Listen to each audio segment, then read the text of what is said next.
Hey y'all, welcome back. Today we're checking out the story of Layla is much weirder than you thought. Patty Boyd was described as the great love of your life. True? I don't know. This is Patty Boyd, a model pictured in 1964 and married to George Harrison. Right, This is Eric Clapton. He was George Harrison's best friend. How did I get to meet him? No, but how did you meet him? No, how did you decide? We shared the same wife. Patty inspired some...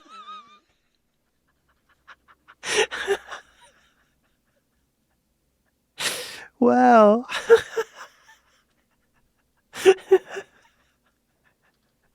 I didn't expect him to be so blunt about it. I haven't seen it. We shared the same wife as he takes a sip of tea.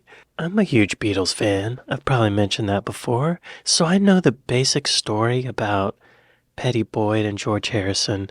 What I remember is that they met on the set of A Hard Day's Night. Patty Boyd was an actor or an extra, and they liked each other. They went out for a while, and then they got married. But then Eric Clapton fell in love with her, and then Eric Clapton married her. But yeah, I feel like this is a story that I don't know many details about, and I'm interested to see more clips like that of George Harrison just being bluntly saying, we shared the same wife. Oh, and then Eric Clapton wrote Layla about her. What was Patty Boyd doing to get these rock stars to fall in love with her? She's beautiful. What was it? What was her move? What was her secret? Y'all, this is David Hartley. I emailed him to ask him if I could react to this, but he was totally cool. He's like, yeah, whatever. So be sure to go to David Hartley's channel, like and subscribe, give him some views. He makes these great music documentaries. This is one of them. Let's watch it. How did you decide? We shared the same wife. Patty inspired some of the most powerful love songs ever written, including Layla, an album written by Eric Clapton professing his love for Patty, of course his best friend's wife. But what happened that led George and Eric to write this amazing music for her? And did it work for Eric? Well, kind of. It's a crazy story about a crazy lifestyle that didn't end well for anyone. The story begins in 1964 when Patty Boyd was hired to appear in the Beatles film A Hard Day's Night. George took an instant liking to her, but at the time she was already seeing someone else, Eric Swain. But after telling her friends about her meeting with George, she returned to tell him that she'd broken up with Eric and they could go for dinner. Okay, maybe that's what she does. She plays hard to get. A Hard Day's Night. A hard woman to get. I mean, there's a joke in there somewhere. I don't know what it is. So George met her. George saw her across the train, and he probably approached her. He's like, let's go out. Let's hang. She's like, no, I have a boyfriend. And she left. And then she goes and tells her friends, yeah, I met George Harrison. I met the Beatles. George asked me out, but I'm already going out with Eric. And her friends are like, Patty, listen to what you're saying. You better dump Eric. Funny how she went Eric, George, Eric. It's a different Eric. Eric Swain. He was a photographer? Is this the guy? It might be. I know Patty was a model, right? It would make sense that she would meet a photographer in London on the scene in the 60s and 70s. What is happening? Okay. So this guy was no slouch. He was an artist. He was a photographer in the 60s. She looks terrified here. He looks like he's looming over her. They got married 2 years later in 1966, and after the Beatles stopped touring in the same year, they managed to find a lifestyle that actually suited them quite well. They both had an interest in spirituality and vegetarianism, and for a while it looked as though it would be a happy marriage that would last a long time, despite the intense lifestyle that came with being a Beatle. 2 years is an appropriate courtship time, I think, right? That's what I've always heard. 2 years. If you're with someone for 2 years, maybe make it official. At the same time, I've heard of the 7-year itch. 7 years and you want out. Maybe that's valid too. Maybe they were together. Let's see, how long were they together? Not that long. George's first meeting with Eric Clapton was also in 1964, when the Yardbirds, Eric's band at the time, was invited to support the Beatles at a gig in London. All four of the Beatles were there, but it was George and Eric that hit it off straight away, mostly because of their mutual admiration and love of the guitar. But at this time, the Beatles were stars, unlike Eric, And so it would take a while until they really became close. Power Eric dynamic. saw himself less as a pop star and more as a serious blues musician. Whenever pop success came his way, he tended to shy away from it, maybe even look down on it. Instead, he was drawn more towards serious guitar playing and blues music. By the time they came around, I was already deeply ensconced in hardcore blues, and I'm becoming a purist very fast. George, being part of the Beatles, was incredibly famous, but he had this longing to be a respected guitar player, something more like Eric. Their friendship continued to grow, and at one point George invited Eric over to Abbey Road Studios to play on one of the Beatles songs, While My Guitar Gently Weeps. Right. Oh, that's interesting. So when George met Patty, Patty was like, I already have a boyfriend. And when George met Eric, Eric was like, I don't want to be a pop star. I feel like the key to winning George over is to, like, just be cool. Like, I don't want what you have, you know. This was quite surprising because not many people played on Beatles records, especially guitar because George was the Beatles' guitarist. But it seemed as though George was starting to distance himself away from the Beatles and more towards the guitar world that Eric was associated with. He was also proving his chops as a songwriter, writing songs such as Here Comes the Sun and Something, which was written for his wife, Patty. Yo, Here Comes the Sun, I think, is the most popular Beatles song now. I think it's, if you go on Apple Music, I think it's the top played song. Spotify as well. Isn't that interesting? Yeah, it's the most popular Beatles song. Frank Sinatra called this the greatest love song ever written. Oh, he also called it his favorite Lennon-McCartney song. But it wasn't Lennon-McCartney, and that's the funny part of it. It's one of the best love songs I believe to be written in 50 or 100 years, and it never says, I love you in the song, but it really is one of the finest. Yeah, I agree. The 1960s was a busy period for Eric, but not in the same way as it was for George. The 60s for George was of course dominated by the Beatles, which more or less kept him on a steady path. But for Eric, things were very different. Eric joined the Yardbirds, a rhythm and blues band, in 1963, and he stayed with them for 2 years until 1965. He briefly played with John Mayall and the Blues Breakers before forming Cream in 1966. Yeah, y'all. He briefly played with John Mayall. That John Mayall and the Blues Breakers album, he influenced so many guitar players. The guitar industry he influenced. There was this famous guitar amp that he used that they actually later branded as the Blues Breaker amp, because on that album it was just so wild. And since then, here it is. You can get one now for $2,300, but it's probably not the same thing. Huge, gigantic, loud amp, two big 12-inch speakers in it, and he had it cranked during the recording. Marshall amps became the rock guitar brand. And they also later made this guitar pedal that gives it a similar sound. Since this guitar pedal was made, they actually stopped making it for a while. But then I think John Mayer started using it. And then all these other guitar pedal companies started making a copy of the Blues Breaker. And then there's copies of the copy of the Blues Breaker. Like, I think one's called King Tone. I even have one. I play the guitar. I have two guitar pedals that were influenced by this guitar amp. The point is, this album, John Mayall and the Blues Breakers, hugely influential. So I don't want to skip over this. It's just a little blurb in this video, but it's very substantial. Before forming Cream in 1966 with Ginger Baker and Jack Bruce. It was with Cream that he found the most mainstream success. They stayed together until 1968, and then in 1969 he formed Blind Faith, where they recorded just one album. By the end of the decade, both George and Eric found themselves in unique positions, looking for something else out of life. George wanted to further explore his interest in spirituality, and this led him to become more distant and isolated from his wife, Patty. In fact, his interest was so strong that after returning from a trip to India, he wanted to be like the god Krishna, always surrounded by young women. Eric, however, was looking to settle down somewhere, in contrast to his ever-changing and hectic lifestyle of the 60s. That may have been a convenient excuse to want to always be surrounded by young women. I've heard that George liked the ladies quite a lot. He had a thing with one of Ringo's wives, I'm pretty sure. And if there was anyone in the 60s who could have let himself be surrounded by young women all the time? George Harrison's one of them. We can all agree on that.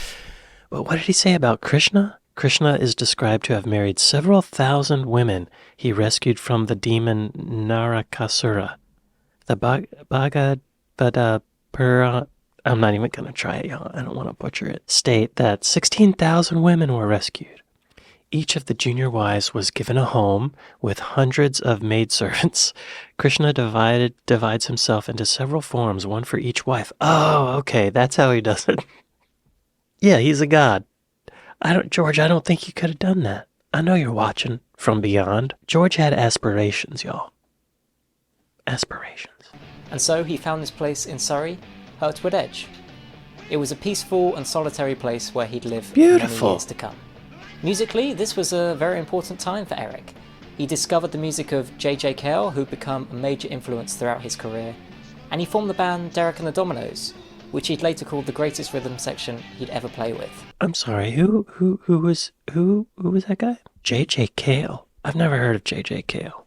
What's his deal? Was he about multiple wives? An American guitarist, singer, and songwriter, though he avoided the limelight, his influence as musical artist has been acknowledged by figures such as Neil Young, Mark Knopfler, Waylon Jennings, and Eric Clapton. He is one of the originators of the Tulsa sound, a loose genre drawing on blues, rockabilly, country, and jazz. In 2008, he received a Grammy Award. Oh, he made an album with Eric Clapton called The Road to Escondido.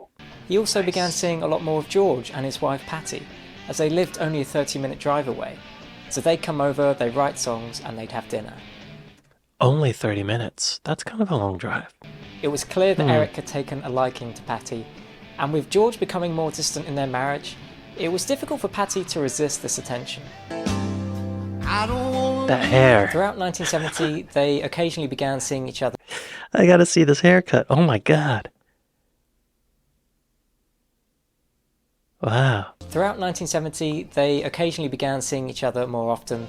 Secret meetings would take place in London or in Guildford, close to where they lived. And it was at one of these meetings where Eric played a record for Patty of a song he just recorded. The song was Layla. He recorded that before they even got together? They were having secret meetings? Damn it. It's kind of messed up, having secret meetings with your friend's wife. You know, when those juices start flowing, it makes us make really dumb choices, doesn't it? She described it as one of the most powerful songs she's ever heard. It was about a young man that falls hopelessly in love with a woman, but she's unavailable. This, of course, was how Eric felt about Patty. I thought that this is such a public declaration of his feelings for me, and I wasn't really ready for it. In fact, I wasn't ready at all for it, because I still hadn't made up my mind whether George and I could get back on track. But after hearing the song and knowing how Eric felt, it made it difficult to resist. Later that evening, Patty was at a party at North London where Eric was also attending. George didn't want to go, so he wasn't there, but he did turn up later, and when he arrived, he saw Eric and Patty talking in the garden. He went over and asked, "What's going on?" To which Eric replied, "I'm in love with your wife." I remember being out in the garden with Eric at one point, and then George appeared from nowhere and said to Eric, "What are you doing? What's happening?" And then that's when Eric said, "I'm in love with your wife." What was that moment like? Ah, awful. I just wanted the earth to swallow me up. George was... Man, talk about awkward. They were at a party, so there were probably substances. And I do have to commend Eric for being so forthright and not trying to hide it. I know they were having secret meetings before, but at least in this moment he was truthful. George was furious and asked Patty, "Are you going with Eric or are you coming home with me?" Patty left the party and went home with George, but this made George even more distant. The next time she met Eric, he offered a similar ultimatum, but despite her feelings about the music, she again declined, and Eric went into a long period of isolation. They didn't see each other again for 3 years. Whoa! That's something I haven't heard about this story is the time. How it played out over time. So at the party, George said, "Are you going with Eric or are you going with me?" But he said, "I'll go with you, George. 'Cause I live with you. All my stuff is at your house." So she went home with George. Then Eric gave her an ultimatum later? Is that what happened? The next time she met Eric, he offered a similar ultimatum. But despite her feelings about the music, she again declined, and Eric went into a long period of isolation. So then Eric said, are you going with George or are you coming with me? She's like, I'm going with George. My toothbrush is in his bathroom. They didn't see each other again for 3 years. Wow, 3 years. Man, what was that like between Eric and George, you know? They were really good buddies. And then nothing for 3 years. And he did say George was furious. That's a logical impulse reaction. The way I always heard it was that George confronted them, gave the ultimatum, and then Patty just went with Eric. That's the way I had always heard it. I didn't know there was this Eric's ultimatum and then 3 years of non-contact. After failing to win her over, Eric went into a self-imposed exile. Derek and the Dominoes broke up, he retired from touring, and just went into isolation inside his Hurtwood home. He didn't leave the house, he didn't pick up the phone, instead he just descended into oblivion. He has a dog? And other than a few compilations and live albums, he didn't release any new music until 1974's 461 Ocean Boulevard. Famous. There were a small number of live appearances, such as at George Harrison's concert for Bangladesh in 1971, but he actually passed out on stage. What? And there was the Rainbow Concert. I'm sorry, what? Eric Clapton passed out on stage? What? Clapton passed out on stage during George Harrison's concert for Bangladesh in 1972. I didn't know that. I feel like I've seen that concert for Bangladesh, but maybe they must have cut that part out, or I just don't remember it. Or I didn't know what was going on. Then there was the Rainbow Concert, which was organised by his friends in 1973 in an attempt to get him clean. And finally, by 1974, he was able to get clean, at least off the stronger stuff. But it was at this time that his drinking became a lot heavier. For George and Patty, the 70s weren't much better either. Musically, things were going well for George. In 1970, he released his first solo album, All Things Must Pass. The following year, he organised the concert for Bangladesh, which, as we know, Eric just about took part in. And in 1973, he had another #1 album, Living in the Material World. But for their marriage, it wasn't so good. They'd already began to grow apart, and George was getting even further involved in meditation and was having numerous affairs, including with Ringo Starr's wife, Maureen. Eric and Patty had already started speaking again, and once again he professed his love for her.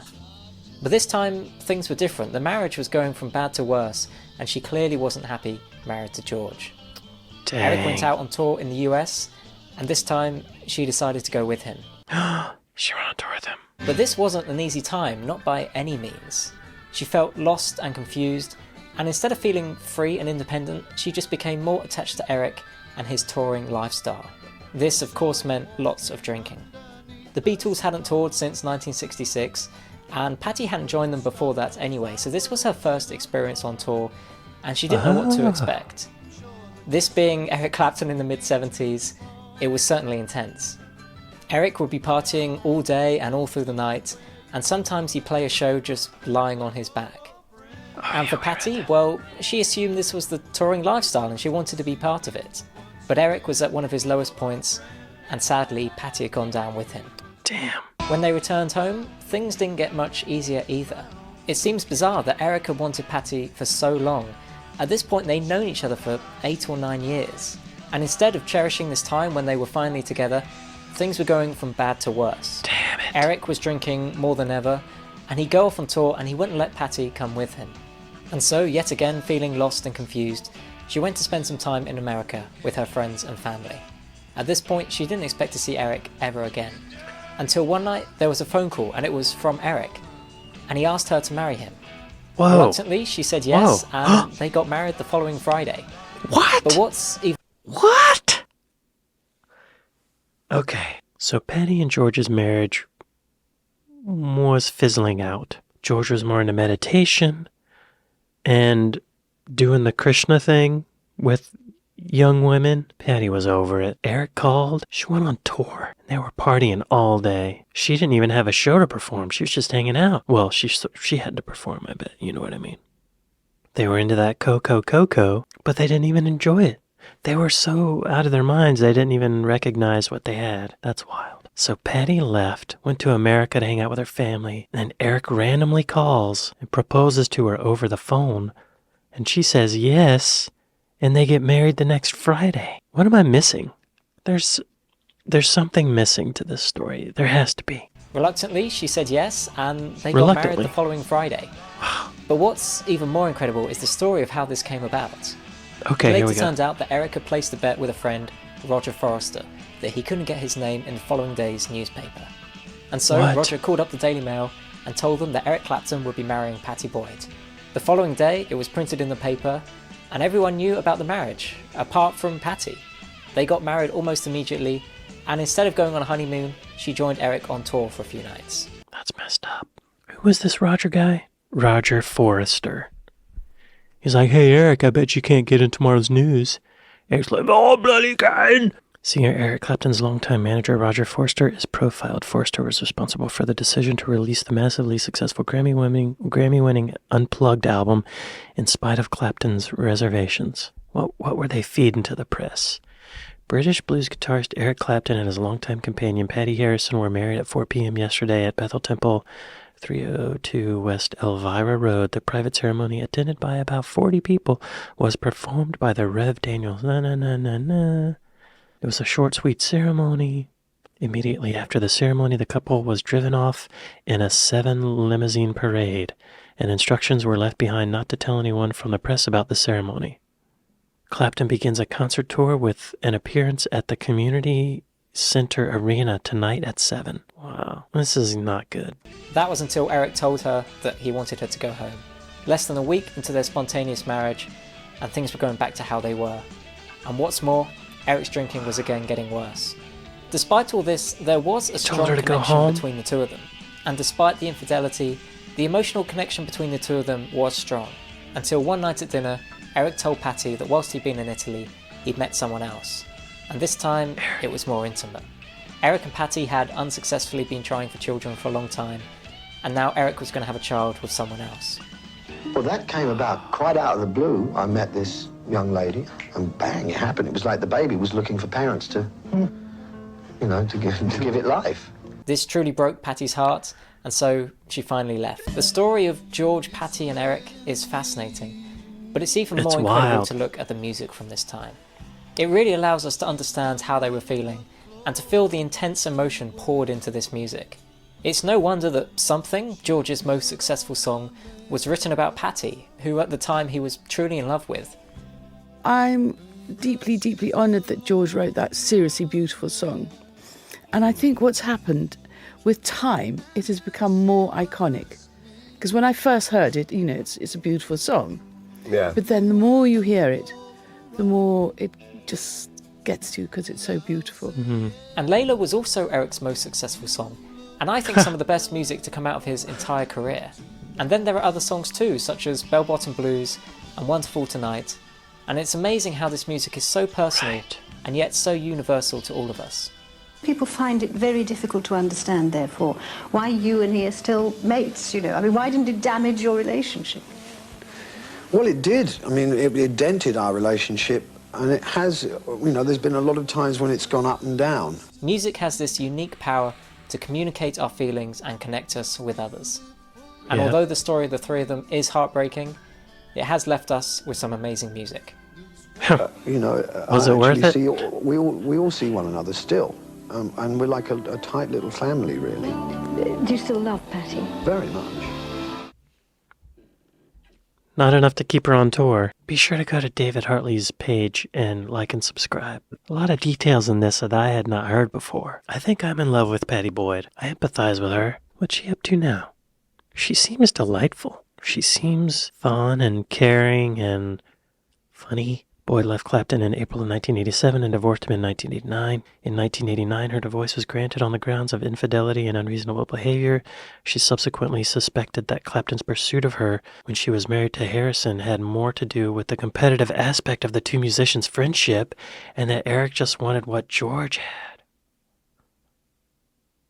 Whoa. That would kind of explain it, because when he got what George had, he kind of didn't want it anymore, The grass is always greener. In 2007, Rolling Stone referred to Boyd as a legendary rock muse for her role in inspiring the music of Harrison and Clapton, while Alan Light described Boyd, Clapton, Harrison love triangle as one of the most mythical romantic entanglements in rock and roll history. Boyd met property developer Rod Weston in 1991. The couple were married in April 2015. That's a long time. That's a long courtship. Weston was quoted as saying, "It's almost our silver anniversary, so we thought we had better get on with it."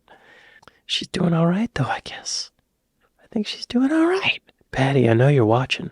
Hope you're doing all right. I like the way you handled it all. I think you made good choices despite this hurricane of bizarre wildness happening around you. Y'all be sure to go to David Hartley's page and like and subscribe. And if you made it this far in the video, give me a like and subscribe too. I'd like to thank my patrons. Thank y'all for watching this with me. And I'll see you next time. Later.